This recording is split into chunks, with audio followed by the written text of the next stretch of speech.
Good morning. My name is Patty Howe. I live in Willow, Alaska, and I have terminal cancer. I have decided to start VSED on November 20th because the pain of my cancer is coming. And so I believe that this is the best choice for me. And this video is important to me. I don't know whether I want to call it my redemption song, my swan song, but what it is what I found on the way out the door when I told I was terminal. And so my husband and I are both terminal, and he had cancer for 4 years before I did. And it's been an incredible walk to see how our relationship was in those years where he had cancer and I didn't. And then when I got cancer, I said, this must be a gift to you that I speak your language now. And he looked at me kind of incredulous and he said it was. And the other amazing thing is that neither of our cancers had any treatment available for them. So we never had to go through that anxiety of whether we would choose a treatment or not, whether it would work or not. So we didn't have that anxiety. We were given, the only choice we were given was to live. But my cancer gave me 3 to 6 months, and there was one nuclear procedure that they could do that they said that could push me out 3 to 5 years. And I'm in my 3rd year. So it came sooner than I wanted it to. But I knew that what I'd found, that when it did came, I would say, okay, and thank you for the time that I had. This is a story about the mother, the daughter, the granddaughter. And in this video, I'm wearing my mother's black skirt. I used to go visit her in Ocala, and she had a church called it was the Queen of Peace. And so I honored her by going to church with her on Sundays. And she wanted to give me this peasant skirt because it's so me, but I told her to keep it in Ocala so I'd have something to wear when I came up to go to church. The blouse is from my daughter, who has gifted me beautiful things in my life, but she hasn't been able to really share her pain with me. And my life is filled with beautiful things, but she hasn't been able to share her pain with me. And so this is a story about women in the world. And when I got my cancer diagnosis, I was willing to still be in hospice work because I thought, what the heck? I had kind of adopted a good lease on life. I was living until I died. So I thought, yes, I'll go meet somebody else. She changed my world, and her name is Patricia Volpe. So I was taken to her home. It was during COVID, and we were going to have a phone relationship. But I wanted to go up there when Jamie signed her in because I wanted her to see my face. So we would have that between us when we went to phones. But when we went in there, it was interesting to me because she snarled and she didn't want anybody in there. And who had called for hospice? So I got to see that landscape.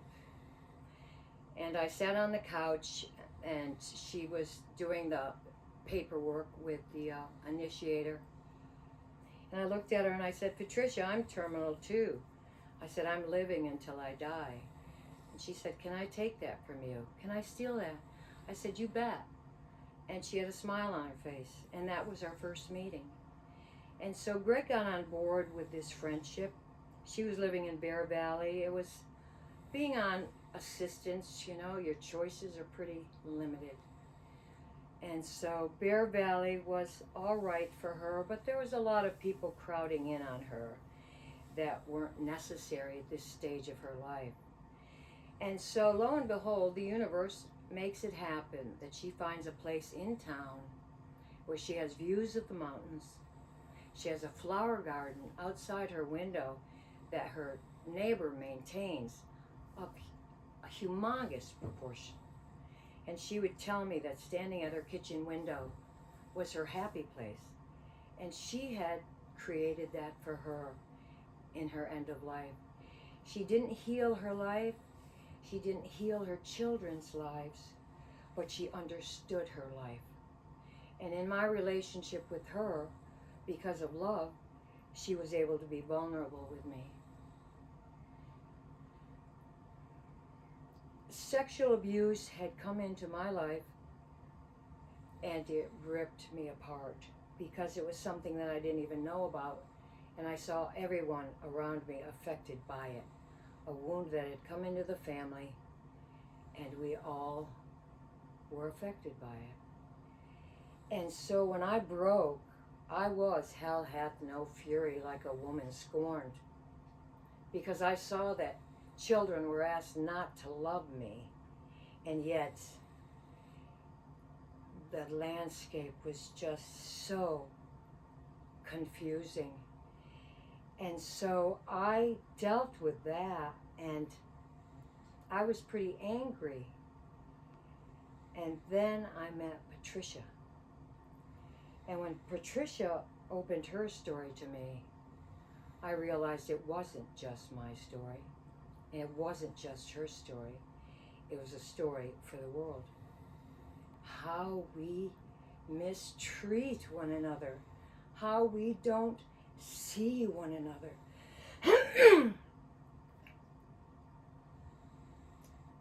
When I asked her what she wanted for the remaining time that she had left, she said she wanted to die at home, and she wanted her grandsons to know that she loved them.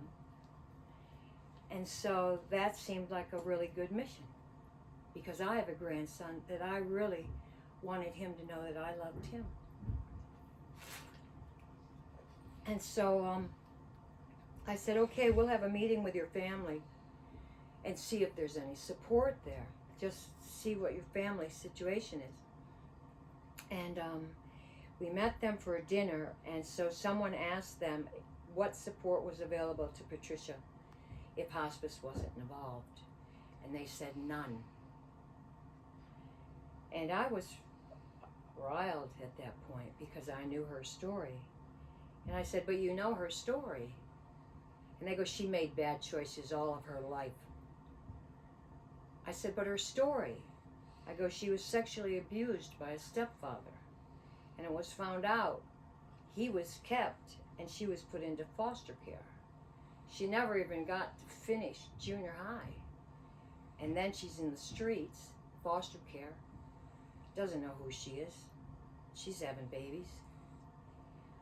One of them dies of AIDS, and the other one's lost in the world, and two of them she still gets to love.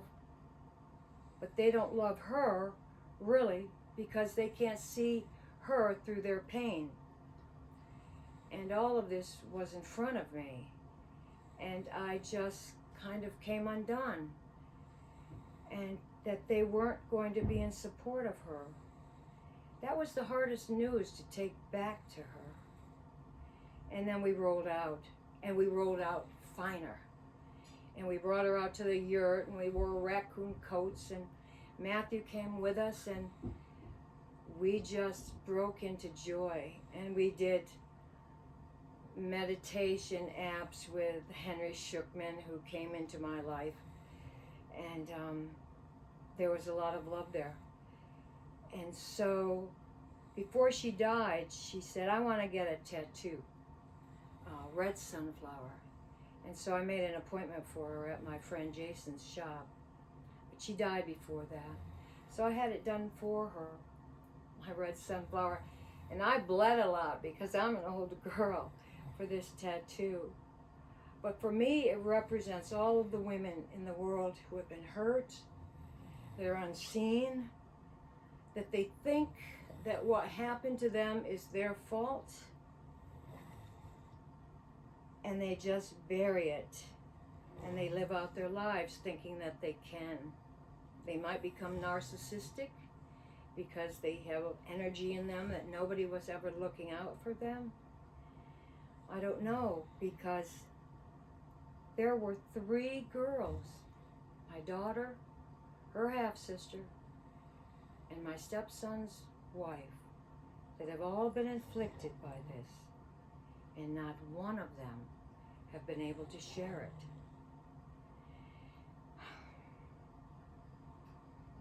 And so we are on a mountaintop. We're without family. We're without our children.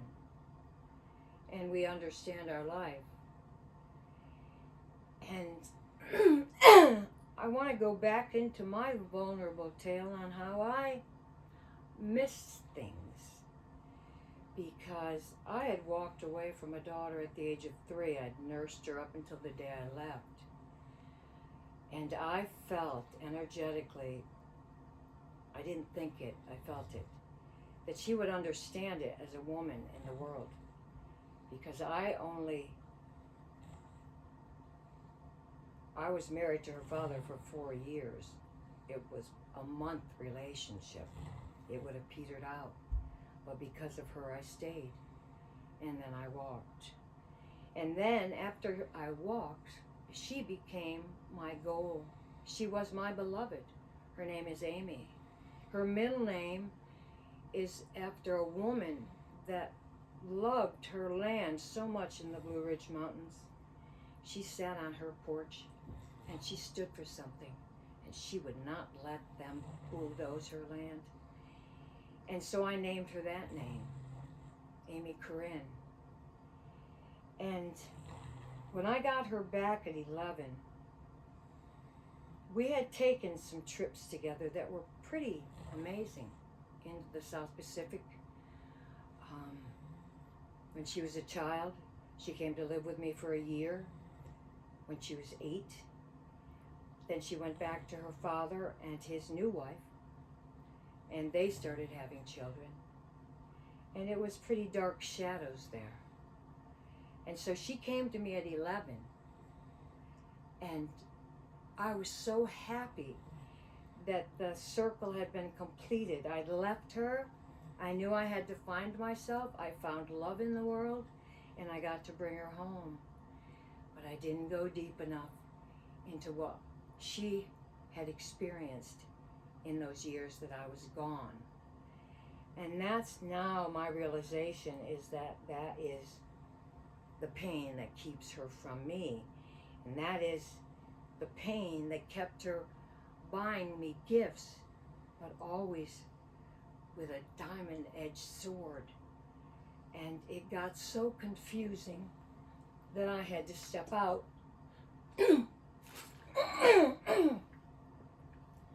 I had to step out. To tell a child that they will not journey with you to the end of your life is pretty intense.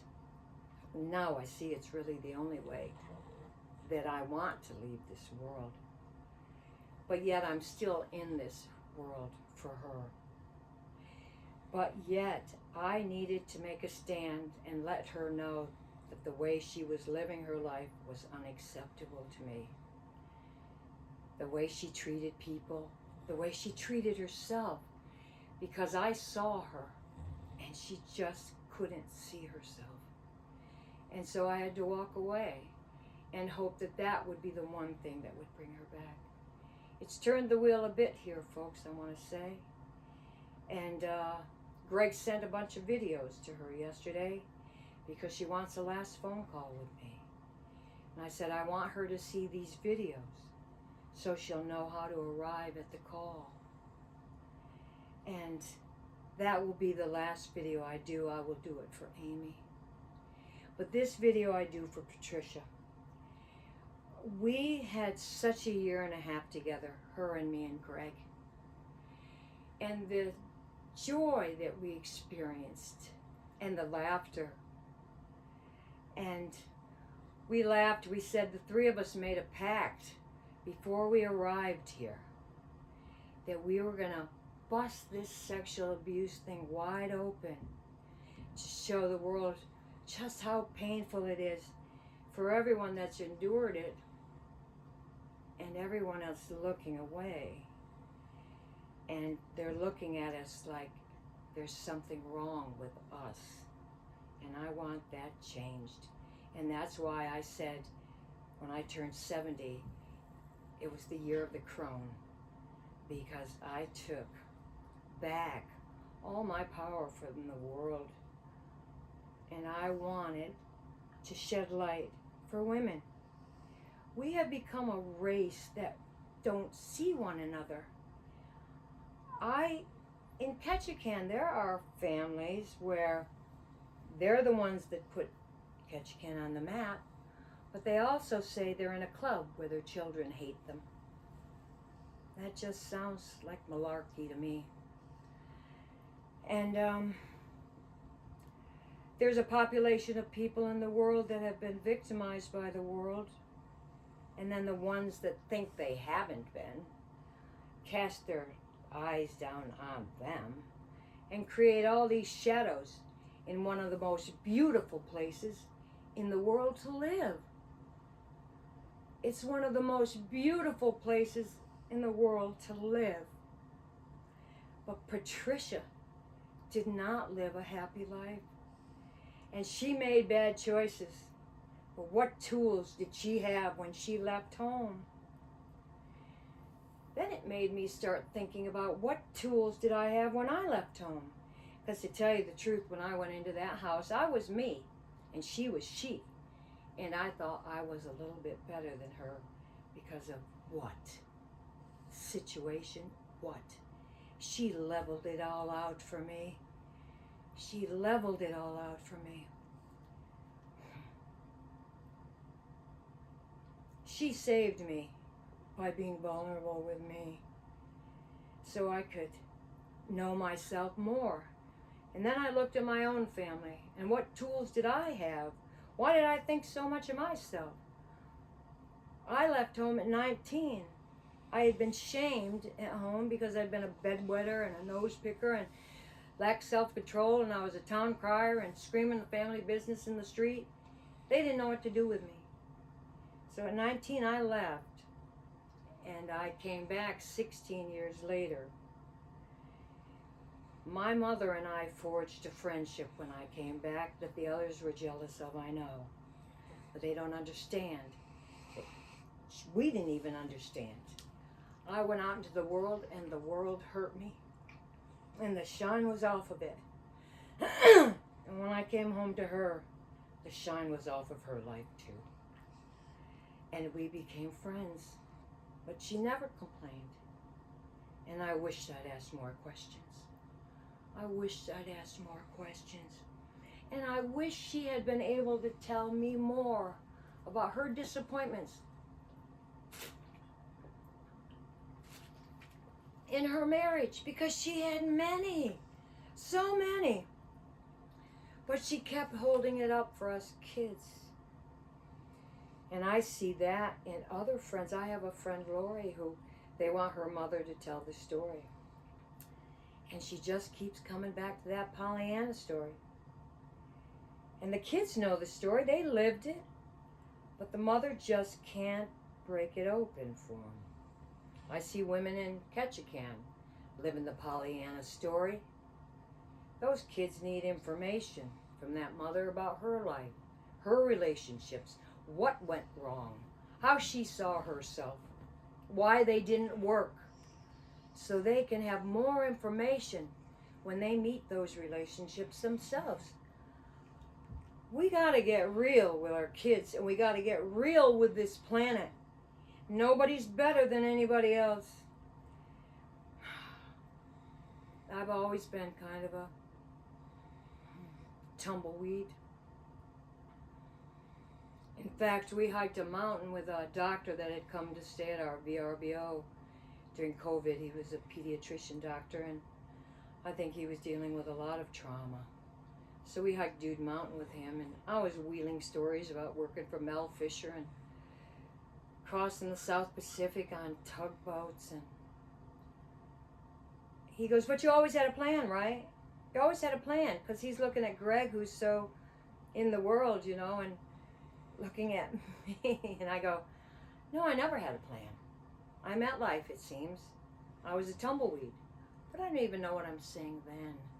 But I said out loud to him, so you see, you can't put two and two together, that this has to match that. You have to just wait and to see what the energy evolves. The world can be so cruel. When Greg and I met, we met and we fell hard in love. And to be leaving this world, to have brought that love right back to us. Because a lot of things in the world tried to diminish it for us, our kids and our families. And I know his gratitude is big for understanding what he didn't before, about why he held on so long to a family that had done nothing but hurt him as well. But his conditioning had been deeper than mine. It was easier for me to let mine go. But I had a relationship with my mother. And if you have a mother, and if you think you don't like her, or you don't understand her, go back in and be vulnerable with her, so maybe she can be vulnerable with you. She doesn't have to hold up that story anymore about how great the world is and how good she did, and she wants you to do as good as she did. It's our world. But there's a connection through the mother. And so I have a strong mother story, and I love her, and I did a grief workshop for her 10 years after she was dead, just so I could facilitate them in a town that I wanted to give back to. And that broke my heart open, because I really looked at my mother's life closely, and I saw the sadness in it. And then everything else just started spooling out of me. And so this video is important to me because I want to sing Patricia Volpe's name into the town of Ketchikan. I know there were people like Alice that took her in. She was a hard child to take care of, I know. Will her grandson Matthew be able to keep the love alive for her in him that was expressed so valiantly in the last year and a half of her life that I saw? I don't know, because her kids are still wounded. When she died,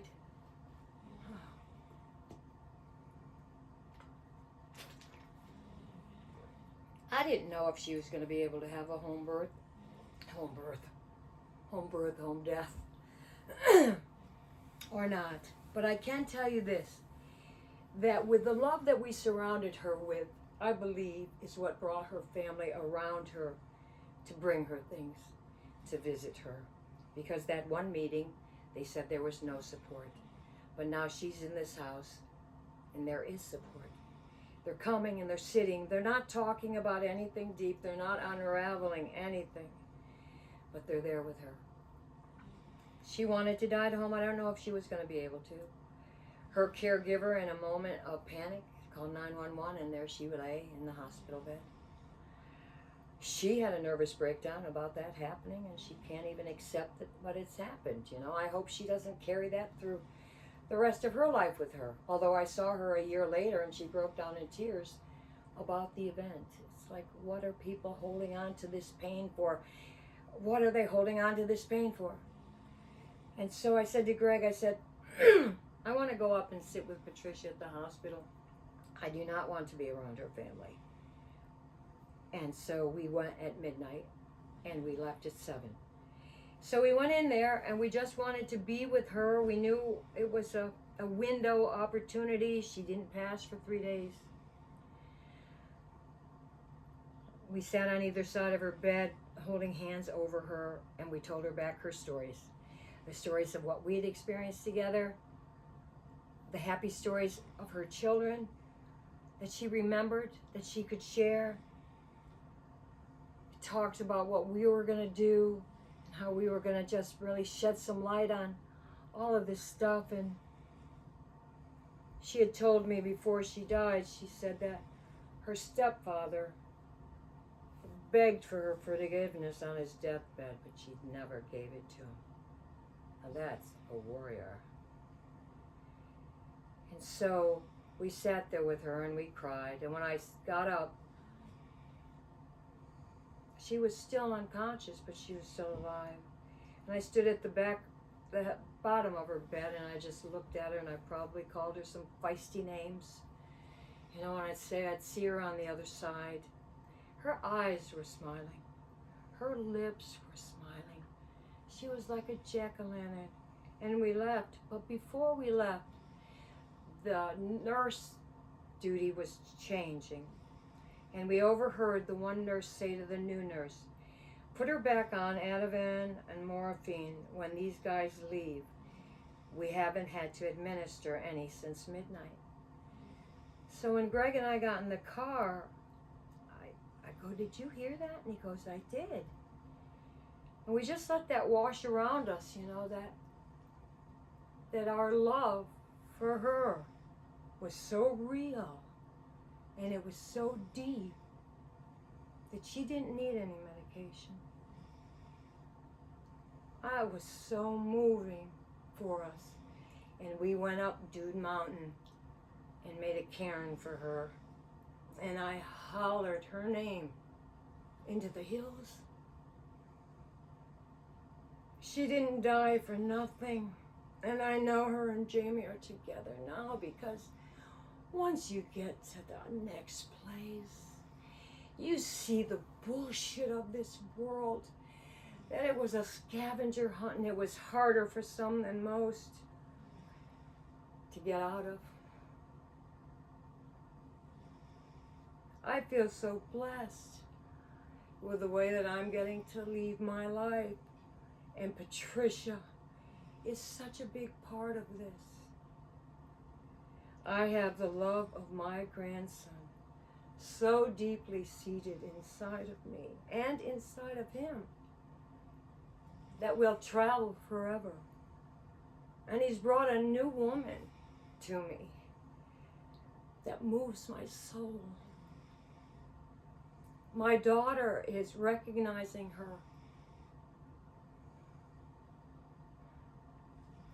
The truth of the things that are holding her back. And she's asked me to make a video for her. So I will. I don't know what else I want to say. Don't give up. And go through your pain. I know in the beginning I was just like, damn it. You know, nobody's showing up for me. I got all these wounds. And I was kind of mad. This is why I stayed. And then Gabor Mate crossed my path. So I tell you what, I'm all about end of life, Carl Jung, and Gabor Mate. And Gabor Mate brought me Jeffrey Rediger, which was a book with one chapter that spoke to me, because the rest I already knew. It was Healing Your Identity. And when I read that chapter, it was like, oh my God, who am I? I have given pieces of myself to everybody. And are they loving me back for it? What? Who am I? That started with Jeffrey. But Gabor started me with, when I'm sitting there with this righteous indignation, which is what Patricia's family was doing that day at the landing. He said, why not look at the person that's impacting you so negatively with their life? Look at how their life is impacting them. Wow, was that a pearl of wisdom? Because I cried. because I saw my daughter's life in front of me and the trials that she's had in life, not knowing those pains weren't hers to carry. And that was back, maybe about 2 years ago. So now for us to be coming to this circle,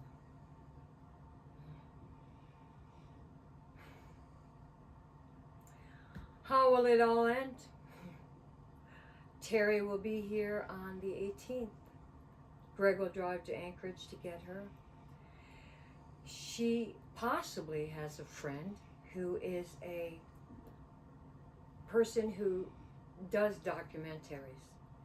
She hasn't committed to the project yet, but she also said that she's been praying for a project like this, and she's looking at that as well, if she were to turn it down. So there's energy around that. I'm pretty much gonna have to just rest, I think, and not ask too much of myself from now on, because it's hard for me to, I forget things as soon as I say them. I'm losing things. And so and that can be an anxiety a little bit. So it's like, what do you need?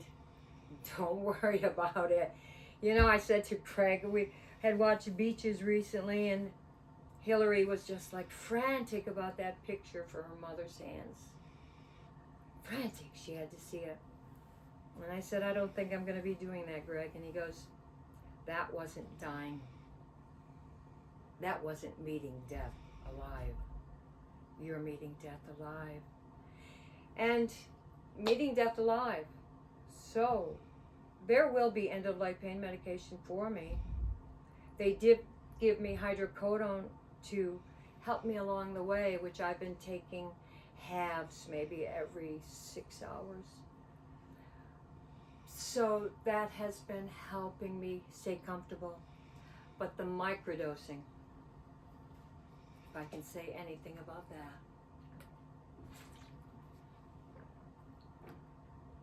is the key. It is the key.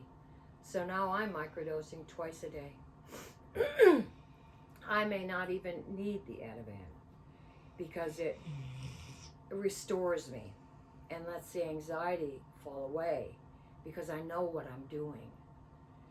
And so I had seen a video early days in my walk. Boy, I watched a lot of stuff. And it was a woman that was microdosing. She was just sitting in her yard very candidly and talking about it. And it was just like, it just took away anxiety that she knew that she didn't need to have. And so that landed on me. And so we were microdosing in the beginning of this, but we stopped. I even think we thought that I changed my DNA and that I was gonna beat this cancer. Beating this cancer has never been a part of the game. The cancer, my liver cancer, is a filter. It's a filter, and I have filtered so many pains of the world through my life. From this primordial life that I've been gifted to see so much when I wasn't even looking. I had to turn around and see. So I am the captain of my ship, and I was meant to die for liver cancer because this place is beautiful, and we're all running around so scared of the next pain or the next disappointment. And if we can just go through our pain and understand the word equanimity to be truth, then you're open to everything that nature has to offer you. And as you can see from my last walk, in these last 5 months, nature has shown me back to myself. And I'm ready to go.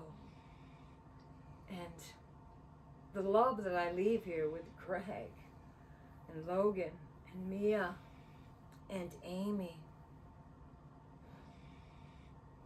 He's so precious. And I even said to Greg yesterday, I said, never say never, never say no to Yoel. I go, we see his life. We see the pain that he couldn't share with us.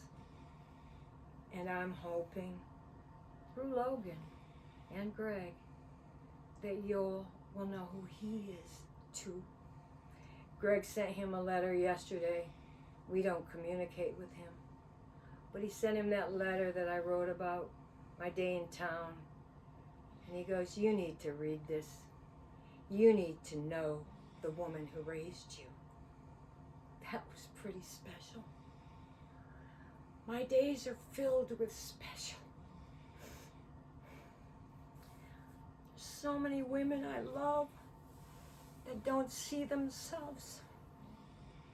And they're hurting other people because of their pain. And I just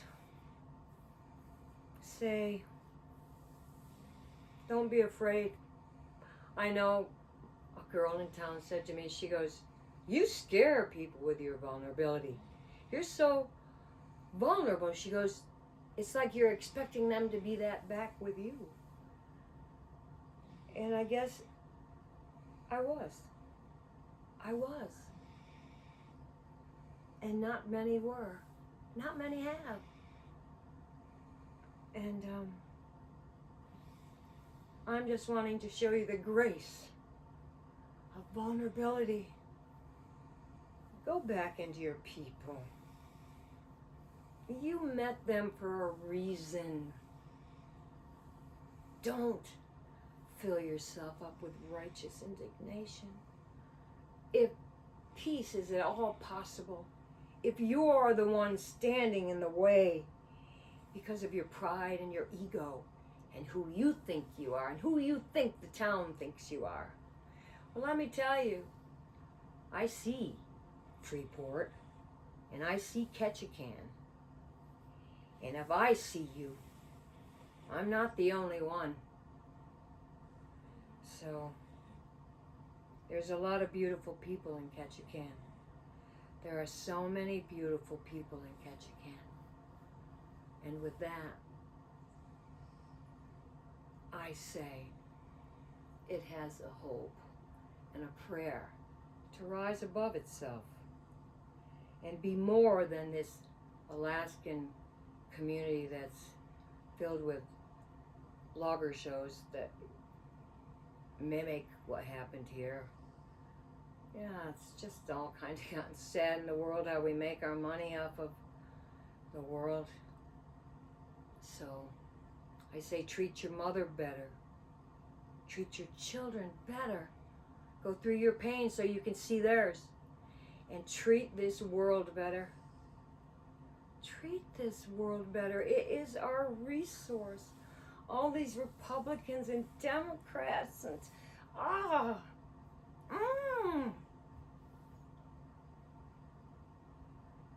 politicians are not going to find the way back for us. One person at a time. I had no idea this much truth was going to come through my life. How beautiful that I turned the raisins into wine. Namaste. Thank you.